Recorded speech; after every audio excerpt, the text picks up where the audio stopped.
Assalamualaikum warahmatullahi wabarakatuh. Selamat pagi anak-anak. Selamat berjumpa lagi dengan Pak Bambang. Mudah-mudahan semuanya dalam kondisi yang sehat, dalam kondisi yang prima. Untuk kali ini kita akan melanjutkan belajar kita, di mana di minggu-minggu yang lalu kita sudah masuk di organ pencernaan manusia ya, nutrisi juga, dan kalian sudah mengerjakan LKS mengenai organ pencernaan. Nah, kali ini Pak Bambang akan melanjutkan dengan memberikan video penjelasan yang ada di buku kalian. Silahkan dicermati buku kalian di bagian organ pencernaan utama pada manusia. Ya, ada di halaman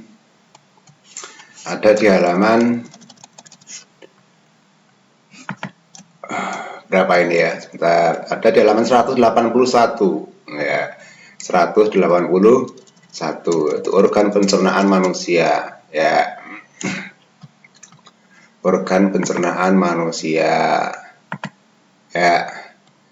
Organ pencernaan manusia ya, semua sudah disiapkan bukunya. Ya, sambil dicermati bukunya ya. Ya, untuk tugasnya nanti di akhir video akan kita berikan tugasnya. Ya. Jadi organ pencernaan manusia itu dibagikan jadi dua bagian, yaitu yang utama dan nanti ada yang kedua, nanti tambahan, ada yang tambahan nanti. Ya, ada yang tambahan nanti, organ tambahan. Ya. Kita akan melihat yang organ utama dulu. Ya, kita akan melihat yang organ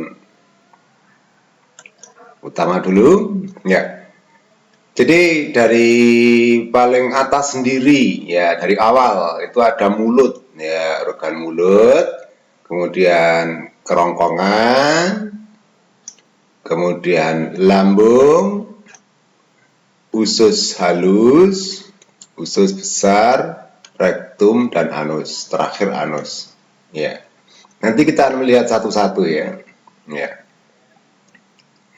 Ini organ-organ penyusun sistem pencernaan manusia. Kemudian masih ada tambahan lagi, di sini ada kelenjar. Ada kelenjar. Ya, saya ganti warna biru dulu. Ada kelenjar. Ada hati juga. Ya. Ya. Sistem pencernaan manusia terdiri dari organ-organ tadi itu ya, dari mulut sampai anus, mulut, kerongkongan, lambung, usus halus, usus besar, rektum, anus, terakhir anus. Nah, kemudian ada lidah, kelenjar ludah atau kelenjar saliva ya, hati, kantung, empedu, pankreas. Ada pankreas juga nanti ya. Ada pankreas juga, pankreas. Ini merupakan aksesori, jadi bukan organ utama tapi organ aksesori. Maksudnya apa aksesori? Ya, jadi organ yang membantu pencernaan secara kimiawi. Ya, secara kimiawi. Maksudnya bagaimana? Maksudnya bagaimana? Maksudnya adalah kelenjar pencernaan ini adalah kelenjar yang mengeluarkan enzim. Jadi dia kelenjar atau aksesori ini dia mengeluarkan enzim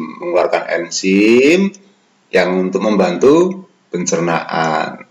Ya, jadi organ aksesori, organ yang menghasilkan enzim. Nah, nanti akan kita lihat ya. Di mulut itu ada kelenjar apa? Nah, di mulut ada kelenjar ludah. Kemudian pankreas. Itu terdapat kelenjar apa? Ya. Kantung empedu itu nanti akan, kantung empedu adalah ini ya, ini kantung empedu yang warna hijau.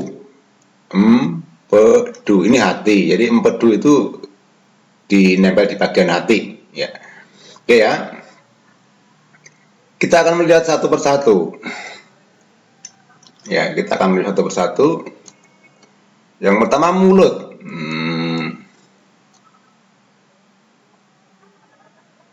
Yang pertama mulut, ya mulut.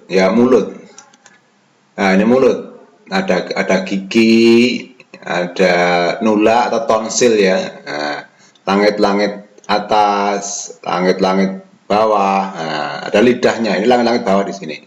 Ada gigi geraham. Nah, gigi dibagi di beberapa bagian ini. Satu, gigi yang depan, gigi seri.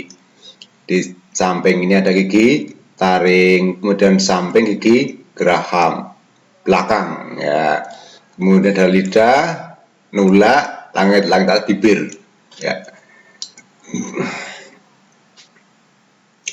Masih ingatkah kamu bahwa pencernaan ingesti terjadi di mulut? Apa itu ingestinya? Di dalam mulut terdapat gigi, lidah, dan kelenjar air liur atau saliva. Kelenjar air liur. Jadi air liur itu mengandung mukosa atau lendir ya, senyawa yang berfungsi sebagai antibakteri. Jadi di mulut itu ada antibakteri. Air liur kita itu mengandung zat atau mukosa yang dia antibakteri. Nah, ya, kemudian di mulut juga akan mengeluarkan ini ya, kelenjarnya akan mengeluarkan enzim amilase yang dikenal dengan enzim tialin ya. Enzim ini akan memecah molekul amilum menjadi molekul maltosa. Jadi di mulut sudah ada pencernaan secara kimiawi dengan dibantu oleh enzim, namanya enzim amilase atau petialin ya. Itu di mulut. Jadi pencernaan yang di mulut itu terjadi ya, satu, pencernaan secara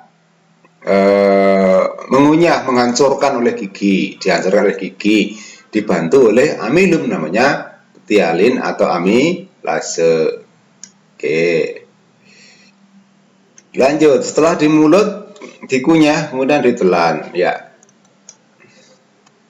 Ya, kemudian ditelan ya ke bawah, masuk kerongkongan ya. Kita akan membahas secara singkat di kerongkongan. Ya, di kerongkongan ya.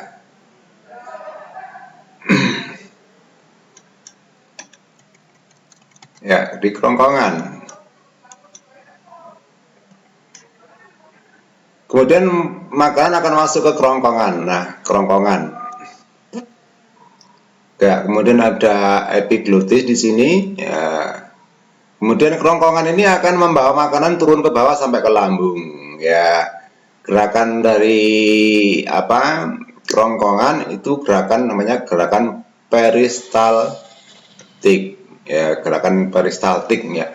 Jadi mendorong makanan itu turun ke lambung. Jadi makanan masuk ke lambung itu bukan karena gravitasi, karena memang didorong oleh kerongkongan menggunakan gerakan peristaltik. Nah, gerakan peristaltik dari kerongkongan, nah ini menggunakan otot. Jadi di sini ada otot yang otot namanya otot polos. Ya, otot polos jenisnya ya. Otot polos jenisnya. Otot polos ya, otot polos jenisnya. Ya, otot polos jenisnya. Otot yang tentunya tidak disadari ya. Jadi kerongkongan itu membantu membawa makanan sampai ke lambung menggunakan gerakan peristaltik ya. Ya, jadi ada bagian yang relaksasi, ada bagian yang kontraksi. Yang kontraksi ya, ini otot polos berarti ya, yang kontraksi ya. Oke, lanjut ke bawah. Kemudian di lambung ya.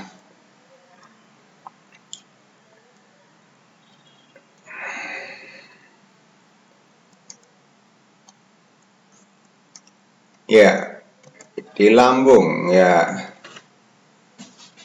Di lambung. Nah, lambung di sini ya. Lambung itu di rongga perut ya, rongga perut ya. Di lambung itu ada 3 enzim, yaitu yang pertama apa tadi? Ada HCl, kemudian ada renin, kemudian ada satunya ACL, renin, dan pepsinogen ya. Coba kita lihat di atasnya. ya. Nah, di sini ada enzim di lambung, ya. Nah, di lambung ada enzim mengandung asam klorida atau HCl. Nah, kemudian ada pepsin, kemudian ada enzim renin, ya. Di mana HCl dia fungsinya apa? Menjadi ruangan dalam lambung itu menjadi asam sifatnya. Asam itu pH-nya di sini kurang lebih 1 sampai 3, ya, tingkat keasamannya itu. Ya, sehingga dapat membunuh kuman yang masuk ke dalam lambung bersama makanan. Jadi fungsi HCl salah satunya adalah membunuh kuman yang masuk bersama makanan. Ya, jadi kuman itu akan mati oleh keasaman lambung. Ya, kita lanjut dulu. Di gambar di bawahnya lambung, ya. Kemudian pepsin. Nah, pepsin itu fungsinya itu apa? Pepsin tadi fungsinya adalah ini. Nah, pepsin itu fungsinya dia memecah protein menjadi pepton. Ya, jadi makanan yang mengandung proteinnya akan dipecah oleh siapa? Enzim pepsin. Nah, pepsin. Ya, menjadi pepton dan asam amino. Nah, akan membentuk protein menjadi pepton dan asam amino.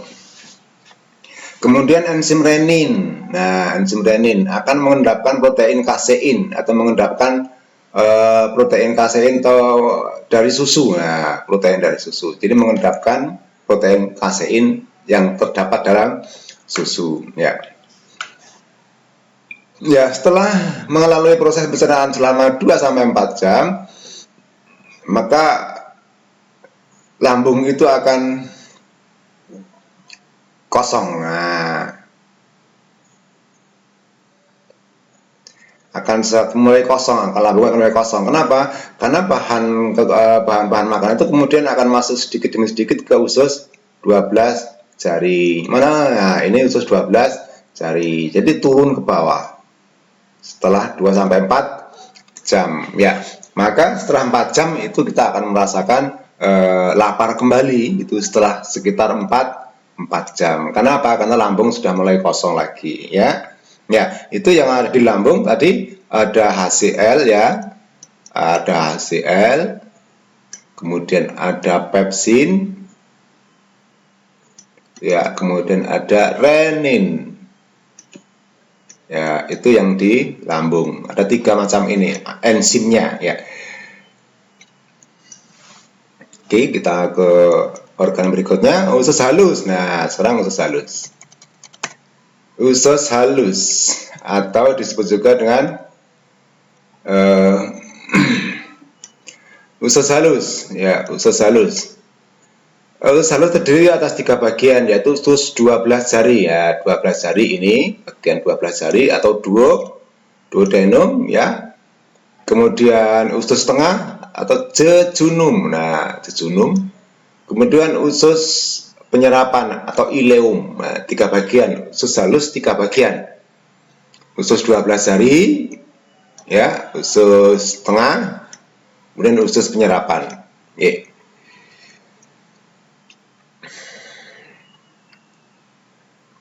Ya, lanjut. Kemudian usus 12 jari, ya, dengan panjangnya sekitar 0,25. Nah, 0,25 itu berarti sekitar 25 cm, ya.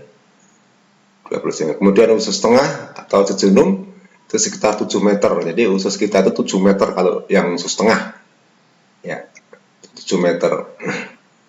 Kemudian di usus penyerapan itu sekitar 1 meter, ya. Jadi usus halus itu kurang lebih sekitar 8 meter, ya, untuk orang-orang yang dewasa, ya. Ya, tadi makanan dari lambung itu turun ke bawah melalui usus turun ke bawah, ya. Makanan turun ke bawah melalui usus 12 jari dari lambung, 12 jari, kemudian usus tengah, usus penyerapan, dan masuk ke usus besar. Usus besarnya ini, ya. Ya, pada duodenum, nah ini pada duodenum atau usus 12 jari itu terdapat saluran yang terhubung dengan kantung empedu dan pankreas. Nah, letaknya di sini ini apa? Empedu dan pankreas sebagai apa tadi? Aksesoris pencernaan. Nah, organ aksesori pencernaan, pankreas dan empedu termasuk itu ya. Ya, nanti ya. Ya, pankreas. Nah, pankreas itu mengandung atau mengeluarkan 3 enzim untuk pencernaan. Nah, enzimnya ada lipase, amilase, dan tripsin. Pankreas. Posisinya di sekitar di sini pankreas, di sini pankreas. Ya, di sini sekitarnya. Ini posisi pankreas di sini. Nah, pankreas di situ. Mengandung enzim lipase, amilase, dan tripsin. Ini lipase. Nah, lipase itu dia mencerna lemak menjadi asam lemak dan gliserol. Nah, ini mencerna lemak menjadi asam lemak dan gliserol. Kemudian amilase itu akan mencerna amilum. Nah, dari karbohidrat ya, kalau amilum ya. Amilum menjadi maltosa ya. Kemudian tripsin. Yang ketiga tripsin akan mencerna protein menjadi polipeptida. Ya, kemudian ada gentah empedu yang dari hati, ya, yang dihasilkan oleh hati akan mengemulsikan lemak. Jadi membantu mencerna lemak di sini ya. Ya, membantu pencernaan lemak. Mengemulsikan lemak artinya apa? Membantu lemak agar dapat larut dalam air sehingga dapat terserap atau tercerna. Nah, itu tadi adalah enzim-enzim yang ada di usus 12 jari ya, yang dibantu oleh empedu dan pankreas. Nah, sekarang kita ke bawahnya. Ya, kemudian makanan akan dilanjutkan di jejunum atau usus tengah. Nah, di usus tengah ini terjadi apa? Di usus tengah ini terjadi pencernaan terakhir di usus tengah. Ya, pencernaan terakhir sebelum zat makanan diserap. Nah, siapa yang menyerap? Usus ileum. Nah, itu penyerapan. Oke. Ya. Lanjut ke bawah dulu. Ya, ke bawah.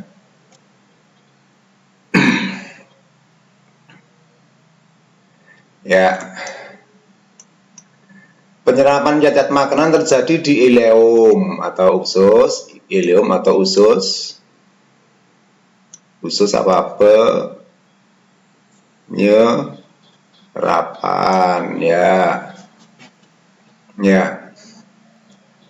Vitamin yang larut dalam air, asam amino, dan mineral setelah diserap oleh villi usus halus akan dibawa oleh darah menuju hati dan diedarkan ke seluruh tubuh. Nah, jadi penyerapannya adalah di usus halus bagian ileum ya. Kemudian asam lemak, gliserol, dan vitamin yang larut dalam lemak setelah diserap oleh villi usus halus akan dibawa oleh pembuluh getah bening menuju hati. Kemudian disimpan dalam jaringan lemak ya. Jadi yang vitamin kemudian lemak nanti akan dibawa oleh getah bening. Nah, getah bening menuju hati. Kalau yang protein tadi masuk ke dalam pembuluh darah ya. Ada asam amino, mineral itu diserap oleh usus halus di bawah pembuluh darah. Nah, ini darah menuju hati. Oke, lanjut kita ke bawah.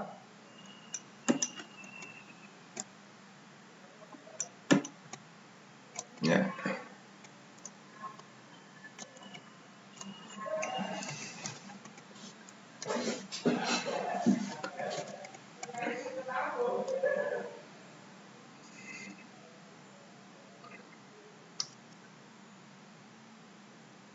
Ya, ini gambar dari usus halus ya, usus halus ya.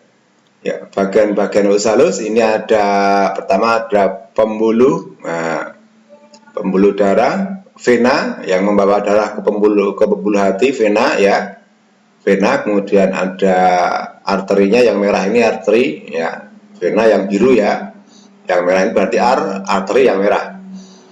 Kemudian ada lapisan otot polos. Ya, jadi di usus halus itu ototnya otot polos. Ya, jadi gerakan dari usus halus itu otot polos. Jadi gerakannya otot polos itu tidak disadari ya. Ya. Kemudian ada lipatan villi. Nah, ini untuk penyerapannya di sini villi ya. Kemudian ternyata usus halus itu berlipat-lipat. Nah, memiliki lipat-lipatan. Nah, seperti ini. Ini lipat-lipatan. Ini villinya, tonjolan-tonjolannya. Kemudian ini lipatannya. Nah, ini lipatan-lipatannya melipat. Nah, lipatan. Jadi fungsinya melipat-lipat seperti ini apa?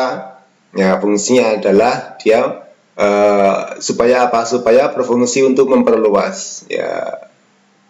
Memperluas bidang penyerapan sari makanan. Ya. Tuh, ya. Lanjut.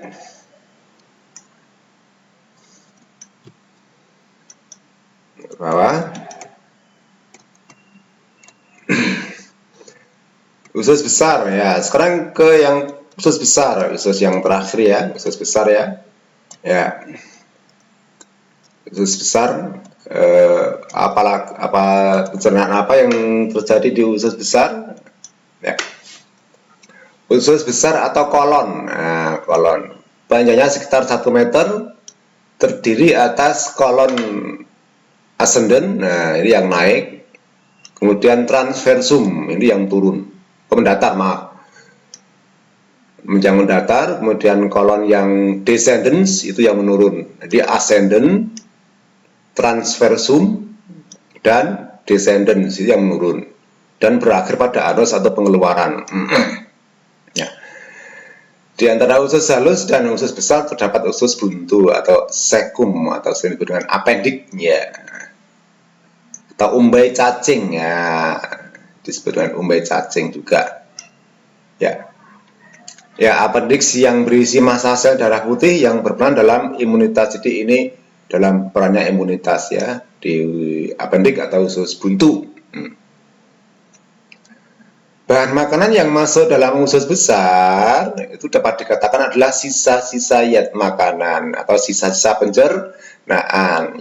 Yat sisa berada dalam usus besar selama 1-4 hari ya. Jadi 1-4 hari baru nanti kita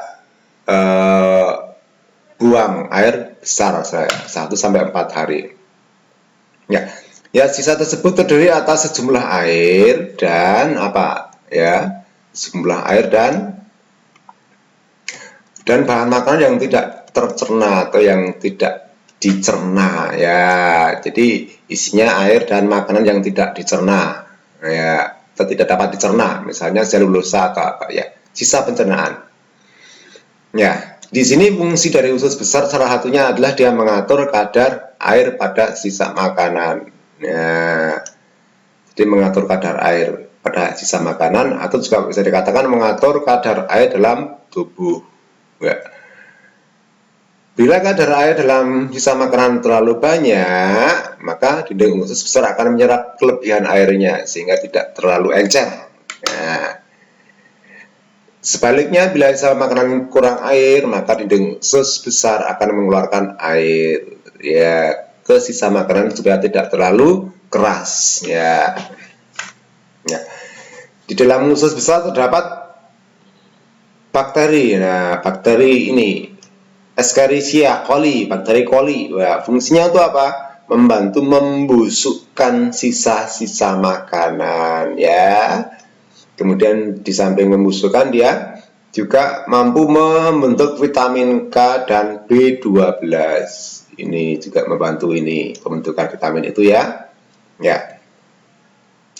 Sisa makanan yang tidak terpakai oleh tubuh, nah tadi yang sudah dibusukkan oleh bakteri ya akan berbau, kemudian dikeluarkan bersama gasnya juga ya, yang disebut dengan tinja atau feses, dikeluarkan melalui anus atau lubang pengeluaran ya. Nah, itu anak-anak organ pencernaan dari paling atas tadi, mulut, kerongkongan, lambung, usus 12 jari, usus tengah, usus penyerapan, apendik, kemudian usus besar naik, usus besar mendatar, dan usus besar turun, anus. Itu organ-organ pencernaan utama pada manusia ya. Silahkan nanti dibaca ulang lagi, dihafalkan enzimnya apa aja yang di mulut, enzimnya apa aja yang di lambung, di usus 12 jari ada enzim-enzim bantuan pencernaan dari pankreas dan empedu ya. Ya, kemudian masuk ke usus halus, kemudian usus besar, anus ya. Oke, kita akan ke bawahnya, kita lanjutkan dulu ya. Oke. Nah, ini kita lompati ya, sudah kita jelaskan tadi ya, ini bagian-bagian usus pencernaan utama ya. Ya. Kemudian organ pencernaan tambahan. Nah, yang organ pencernaan tambahan. Organ pencernaan tambahan. Ya.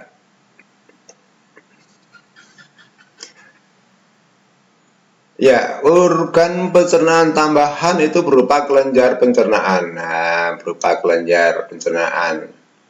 Di mana kelenjar ini membantu pencernaan makanan, membantu dengan menghasilkan enzim-enzim. Ya, terdapat 3 organ pencernaan tambahan, ada 3. Nah, ada 3, yaitu hati, empedu, dan pankreas. Hatinya ini ya atau liver, kemudian kantung empedu yang berwarna hijau, kemudian pankreas. Nah, ini tadi yang di pankreas. Ini usus apa 12 jari. Ya, itu usus 12 jari. Ya, kita akan lihat satu-satu. Ya, kita lihat satu-satu. Hati ya. Hati merupakan kelenjar terbesar. Hati merupakan kelenjar yang terbesar ya. Ya. Ada di rongga perut, hati di sebelah kanan ya. Nah, sebelah kanan di bawah diafragma. Hati berperan dalam detoksifikasi ya. Apa detoksifikasi? Apa detoksifikasi ya? Detoksifikasi itu dia akan menetralkan toksin. Nah, toksifikasi toksin. Jadi dia proses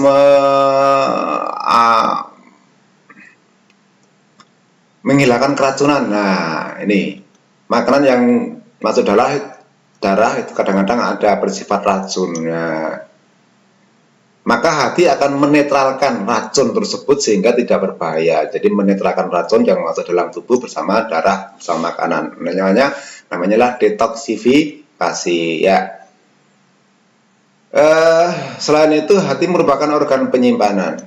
Nah, hati akan memindahkan zat besi dan vitamin A, D, E, K, dan B12 dari darah dan menyimpannya. Ya, hati juga berperan dalam menjaga keseimbangan kadar glukosa atau kadar darah, kadar gula dalam darah. Ya.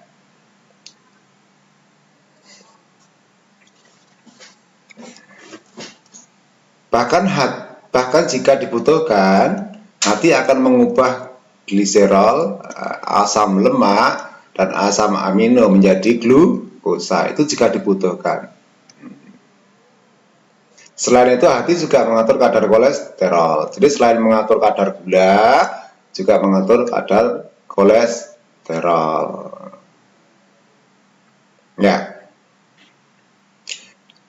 Di mana kolesterol akan diubah menjadi asam kolik. ya, folik acid yang berfungsi untuk mengemulsikan lemak.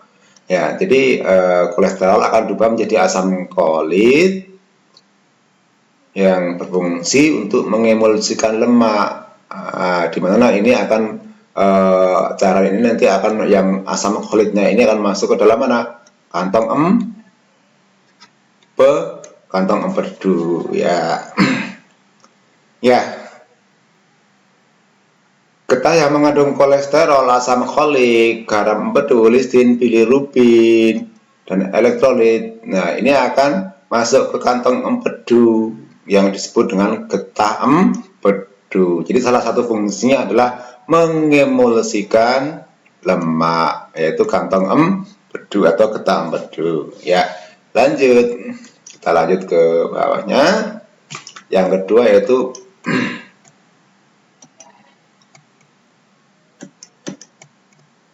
empedu. Nah, di empedu ada apa aja empedu? Ya. Jadi kantong empedu di bawah hati ya posisinya tadi ya, menyimpan getah empedu ya, dihasilkan oleh hati, berwarna kuning kehijauan ya. Kalau orang Jawa mengatakan empedu itu peru. Nah, peru. Ya. Bilirubin merupakan pigmen yang terbentuk dari pecahan hemoglobin atau darah merah. Ya, ya, getah empedu ini akan dikeluarkan ke usus halus. Berperanan apa? Dan berperanan satu mengemulsikan lemak. Jadi mengatur supaya lemak itu bisa larut dalam air sehingga tercerna. Itu mengemulsikan lemak namanya. Ya, ya, atau memecah butiran-butiran lemak menjadi butiran-butiran kecil sehingga larut dalam air. Ya. Ya, kemudian lemak selain itu juga akan memberikan warna. Nah, warna apa? Warna kuningnya ini. Warna kuning ini akan memberi warna pada feses. Jadi kuning atau tinja. Atau tinja, kita berwarna kuning. Itu dari bilirubin ini. Oke. Ya, itu empedu ya. Kemudian yang terakhir, yang ketiga, yaitu pankreas. Pankreas, ya, pankreas akan menghasilkan apa saja pankreas itu? Ya, akan memasukkan enzim yang nanti masuknya dalam duodenum atau usus 12 jari. Ya. Ya, getah pankreas mengandung NHCO3 yang pertama. Ya. Kemudian enzim-enzim pencernaan yang berperan dalam pemecahan karbohidrat, protein, dan lemak ya. Yang karbohidrat itu namanya nanti adalah enzimnya amilase yang mencerna karbohidrat ya. Kemudian enzim yang mencerna protein itu namanya nanti enzimnya adalah tripsin ya, tripsin. Kemudian yang mencerna lemak nanti namanya adalah lipase. Lipase. Ya, itu enzim yang ada di pankreas, yang dikeluarkan pankreas.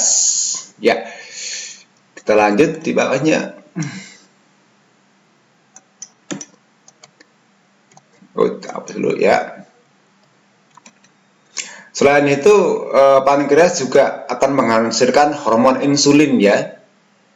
Hormon insulin. Ya, di mana hormon insulin itu akan mengatur keseimbangan gula dalam darah. Ya, ini. Ya, salah satunya adalah menghasilkan hormon insulin. Ya.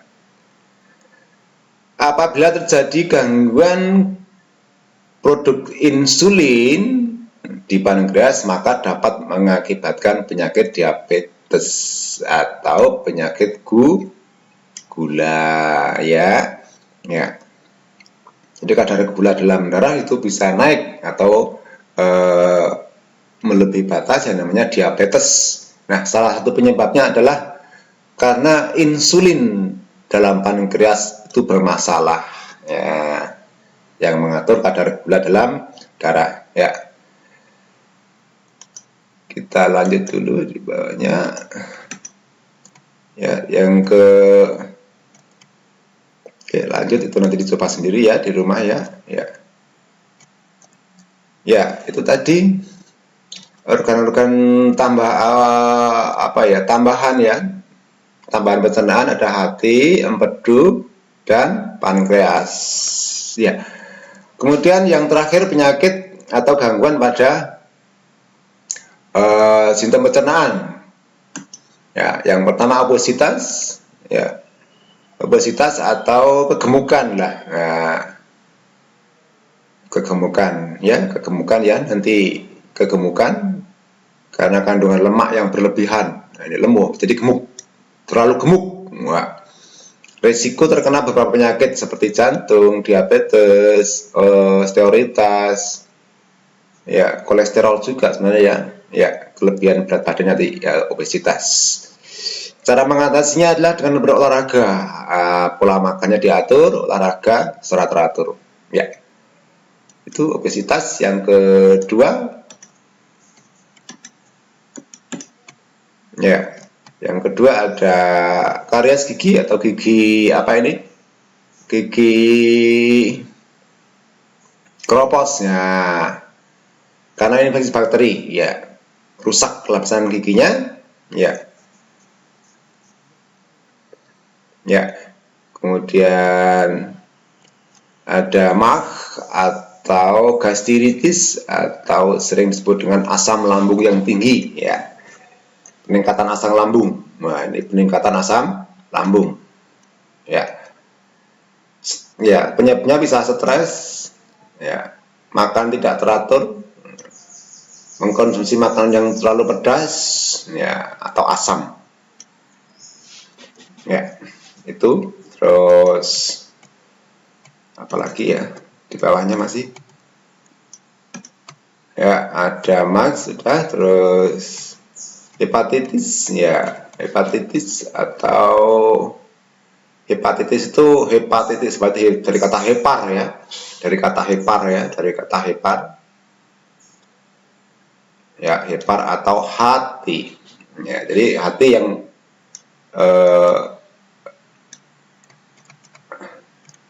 ya,